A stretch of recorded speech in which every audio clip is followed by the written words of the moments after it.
सबको जय मसीह की। मैं जसपाल एक बार फिर से परमेश्वर का वचन लेकर आप लोगों के सामने उपस्थित हुआ हूँ। मेरा आज का टॉपिक है समझ। तो आप लोग मेरे साथ निकाल सकते हो लुका की किताब अध्याय 24 वचन 45 में परमेश्वर का वचन कहता है कि तब उसने पवित्र शास्त्र बूझने के लिए उनकी समझ को खोला। जी हाँ, तो यहाँ पर 12 जो चेले हैं उनकी समझ को परमेश्वर ने खोल दिया ताकि वो पवित्र शास्त्र की जो बातें हैं उनको समझ सकें। समझ क्या है? समझ से पहले हमें बुद्धि क्या है उसके बारे में जानना बहुत ज़रूरी है। अय्यूब की किताब अध्याय 28 वचन 28 में परमेश्वर का वचन कहता है कि प्रभु का भय मानना बुद्धि है और बुराई से दूर रहना ही समझ है। बुद्धि से क्या है? हम ज्ञान को प्राप्त करते हैं पर उसको लागू हम समझ के द्वारा ही कर सकते हैं। बुद्धि और समझ ये दोनों एक साथ में रहते हैं। अगर हमारे पास ज्ञान है उसको लागू करने के लिए हमारे पास समझ नहीं है तो हम प्रॉब्लम में हैं। तो आज संसार के लोगों के पास बहुत सारी बुद्धि और बहुत सारा समझ भी है। वो अपनी बुद्धि और ज्ञान को अपनी समझ के अनुसार लागू भी करते हैं पर वो जितने भी कार्य करते हैं वो सब धरती पर ही रह जाएंगे। जैसे उत्पत्ति की किताब अध्याय 3:7 में हम देखते हैं कि जैसे ही आदम हव्वा ने पाप किया, आदम ने सोचा कि मैं अपनी बुद्धि से पत्तों के कपड़े बनाऊंगा और अपनी समझ के अनुसार मैं धर्मी बन जाऊंगा, परमेश्वर को खुश कर दूंगा। पर याद रखिए हमारे धरती का जो समझ है, बुद्धि और ज्ञान है, वो सूखे पत्तों के समान है जो धरती पर ही रह जाएंगे। तो हम देखते हैं कि याकूब की किताब अध्याय 1 वचन 17 में जो स्वर्गीय ज्ञान है, अच्छा और उत्तम दान जो है वो ऊपर से आता है, जिसमें ना तो कोई मिलावट है, ना ही उसको अदला बदली किया जा सकता है और ना ही उसमें कोई परिवर्तन कर सकता है, क्योंकि परमेश्वर कभी बदलता नहीं है और ना ही उसका कभी ज्ञान बदलता है।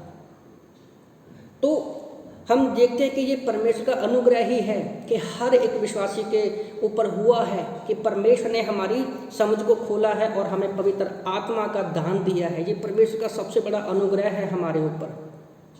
तो निर्गमन की किताब अध्याय 31 वचन 3 में परमेश्वर का पवित्र आत्मा ही क्या है? हमें बुद्धि में परिपूर्ण करता है और सब कार्य को काम करने की हमें वो समझ देता है। जैसे निर्गमन की किताब अध्याय 36:1 में हम देखते हैं कि बसलेल और ओहोलियाब को पवित्र स्थान की सेवा के लिए उनकी समझ दी परमेश्वर ने। और हम देखते हैं कि पहला शमूएल अध्याय 3:8 में अली ने समझ लिया था कि परमेश्वर शमूएल से बात करना चाहता है।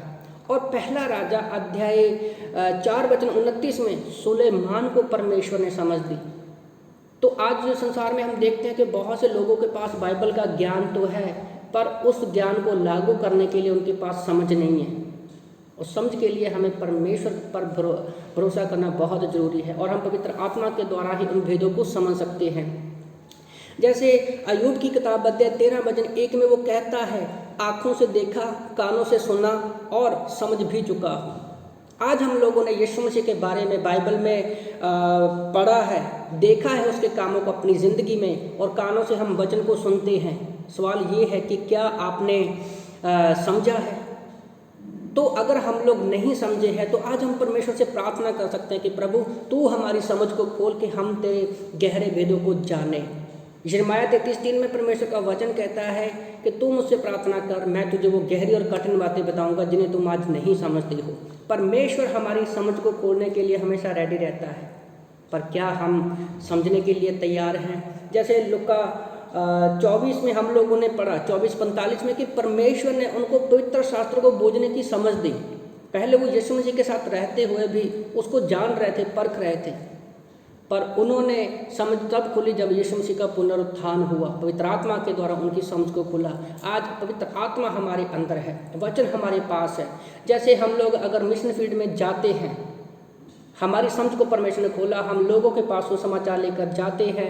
तो जैसे हम लोग प्रेतों के काम अध्याय 16 वचन 14 में एक लिदिया नाम की एक लेडी थी, परमेश्वर ने उसके मन को खोला कि पौलुस उनके घर में जाए और वहाँ पर परमेश्वर के वचन का प्रचार कर सके।